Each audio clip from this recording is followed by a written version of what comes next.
কি কি কারণে তোমার সমস্যাগুলো অ্যারাইজ হচ্ছে, কোন কোন জায়গাতে তুমি ফোকাস করবে, কি কি ভাবে তুমি তোমার স্ট্র্যাটেজিটাকে আগিয়ে নিয়ে যাবে। সায়েন্স, আর্টস বা কমার্স যে কোনো ক্ষেত্রে কনসিস্টেন্ট একটা সবচেয়ে বড় জিনিস। আমি পারবো না, আমার দ্বারা হবে না, আমার কাজ নয়, তুমিই পারবে, তুমিই সবকিছু পারবে যদি তুমি এই পয়েন্টগুলোকে ফলো করো এবং যদি তোমার নিজের মধ্যে আত্মবিশ্বাস দৃঢ় থাকে।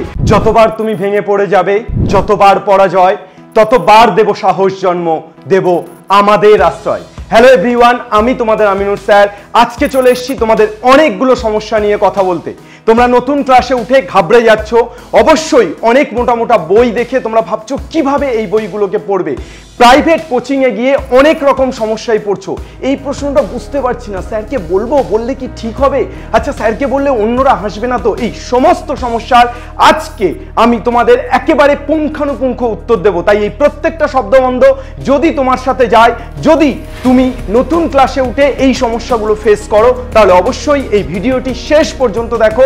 এখানে আমি তোমাদেরকে পঞ্চবাণের কথা বলবো, অর্থাৎ ছোটবেলায় তোমরা যেটা পড়েছিলে পাঁচে পঞ্চবাণ, এই পঞ্চবাণ দিয়ে আজকে আমি তোমাদেরকে বোঝাবো এক্স্যাক্টলি তোমাদেরকে কিভাবে কিভাবে ডিল করতে হবে, এই সমস্যাগুলোকে কিভাবে তোমরা শর্ট আউট করবে এবং কিভাবে একটা একটা করে সমাধান করবে এবং জীবনের পথে আরো অনেকটা এগিয়ে যাবে। আমরা কথা বলবো এস, এম, এফ, সি এবং পি রুলস নিয়ে। S for silent and think, অর্থাৎ প্রথমে তুমি নিজে কোনো একটা জায়গাতে বসো এবং খাতা পেন সাথে নাও। এই যে কটা দিন চলে গেছে তুমি প্রথমে লেখো কি কি কারণে তোমার সমস্যাগুলো অ্যারাইজ হচ্ছে। সেটা হতে পারে তোমার বই সংক্রান্ত সমস্যা, অর্থাৎ বইয়ের ভলিউমটা অনেক বড়। হতে পারে তুমি যে প্রাইভেট টিচারের কাছে পড়ছো, সেই টিচারের পড়া বুঝতে পারছো না, সেটা একটা সমস্যা। হতে পারে টিচার ঠিকঠাক বোঝাচ্ছে কিন্তু তুমি সেখানে অন্যান্য নতুন মুখেদের দিকে তাকিয়ে আছো, অর্থাৎ ডিস্ট্রাক্টেড হচ্ছ, টিচারের কথাটা শুনছো না। এই ধরনের সমস্যাগুলোকে প্রত্যেকটা একটা পেজে লিখে ফেলো এবং তারপর তুমি সেই সমস্যাতে ফোকাস করে কিভাবে সলিউশনে যেতে পারো সেটাকে চিন্তা করো। Second, M for make a proper plan, অর্থাৎ তুমি তারপর লিখে ফেলো যে এক্স্যাক্টলি কোন কোন জায়গাতে তুমি ফোকাস করবে, কি কি ভাবে তুমি তোমার স্ট্র্যাটেজিটাকে আগিয়ে নিয়ে যাবে। একেবারে প্রথমে তুমি এগুলো লেখো যে তুমি পড়ার সময়, পড়ার ব্যাচে অবশ্যই আগে বুঝবে, তারপর সেটাকে লিখবে এবং তারপর তুমি সেটাকে বাড়ি এসে রিভাইজ করবে। ম্যাথামেটিক্সের ক্ষেত্রে প্রত্যেকটা চ্যাপ্টারের কনসেপ্ট এবং ফর্মুলা আগে আয়ত্ত করবে। যে কোনো প্রবলেম করার আগে কনসেপ্ট এবং ফর্মুলা যেন তোমার আয়ত্ত থাকে।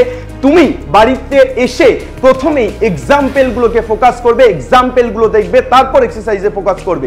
এই ধরনের স্ট্র্যাটেজিগুলোকে বা প্রপার প্ল্যানগুলোকে অবশ্যই তুমি একটা জায়গাতে চার্ট করো, লিখে ফেলো, তাহলে তোমার ফোকাস করতে অর্থাৎ নেক্সট পয়েন্টে যেতে অনেক বেশি সুবিধা হবে। থার্ড, এফ ফর ফোকাস, অর্থাৎ শুধু প্ল্যান বানালে হবে না। অবশ্যই অনেক ছাত্রছাত্রী বারবার প্ল্যান বানায় কিন্তু সেই প্ল্যানকে এক্সিকিউট করতে পারে না। তাই তোমাকে যদি তোমার প্ল্যান এক্সিকিউট করতে হয় তাহলে প্রথমেই ফোকাস হতে হবে, অর্থাৎ এক্স্যাক্টলি যে প্ল্যান বানাবে সেগুলোতে কাজ করতে হবে, সেগুলো একদম ইমপ্লিমেন্ট করতে হবে তোমার জীবনে। হ্যাঁ, অবশ্যই প্রথমেই একাধিক প্ল্যান না বানিয়ে অল্প অল্প করে প্ল্যান বানাও এবং সেই অল্প অল্প প্ল্যানে ফোকাস করো। তাতে করে কি হবে যে তুমি এক্সিকিউট করতে পারলে তোমার ভালো লাগবে এবং অবশ্যই ভিতর থেকে একটা ভালো লাগা আসলে তোমার প্ল্যানগুলো বানাতে এবং সেখানে ফোকাস করতে অনেক বেশি সুবিধা হবে।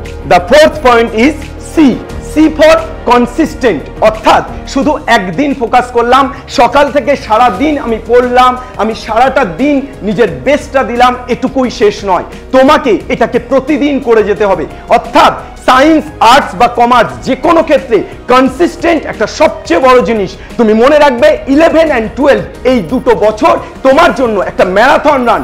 It's not 100 metre or 200 metre, অর্থাৎ 100 মিটার বা 200 মিটার রান নয় যে তুমি খুব জোরে দৌড়ে ছেড়ে দেবে। তাই তোমাকে একটা মিনিমাম প্রেস রেখে কন্টিনিউ সারা বছর পরিশ্রম করে যেতে হবে।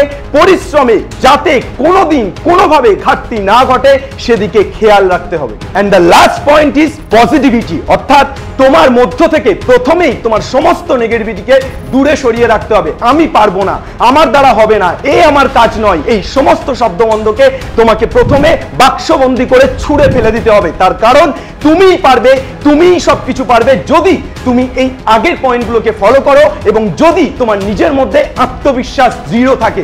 তাই অবশ্যই সমস্ত নেগেটিভিটিকে ছুঁড়ে ফেলে দাও এবং পজিটিভিটি জাগাও, যত পরিমাণে জাগানো যায়, এবং যা যা করণীয় এই পজিটিভিটি জাগানোর জন্য সেই সমস্ত কাজ তুমি তোমার দিনের মধ্যে রাখো এবং সেগুলোকে করো।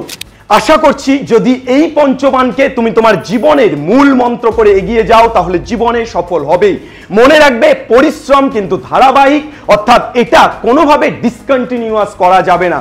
একটা হলিউডের বিখ্যাত ডায়লগ আছে, hope is a good thing, maybe the best thing, and no good thing ever dies. তাই অবশ্যই তুমি স্বপ্ন দেখো, স্বপ্নের জন্য এগিয়ে চলো, লড়াইকে থামিও না। জীবনে যেমনই প্রতিকূলতা আসুক, যেমনই দুর্বোধ্য সময় আসুক, তুমি যাতে এগিয়ে যেতে পারো এই সব কিছুকে ভেদ করে সেই চেষ্টা করো। তোমার পাশে আমিনুর স্যার এবং এসওই বাংলার গোটা টিম আছে। আর জীবন অর্থাৎ এই 2 বছর তোমার যে লড়াই সেখানে তো থাকবেই, তার পাশাপাশি তোমার স্বপ্ন পূরণের একেবারে উচ্চ শিখর পর্যন্ত আমরা আছি, আমরা ছিলাম এবং আমরা থাকবো। একেবারে তোমার চোখে চোখ রেখে, তোমার হাতে হাত রেখে, তোমার কাঁধে কাঁধ রেখে বাংলা পড়বে, বাংলা শিখবে ও বাংলা জিতবে। জয় হিন্দ।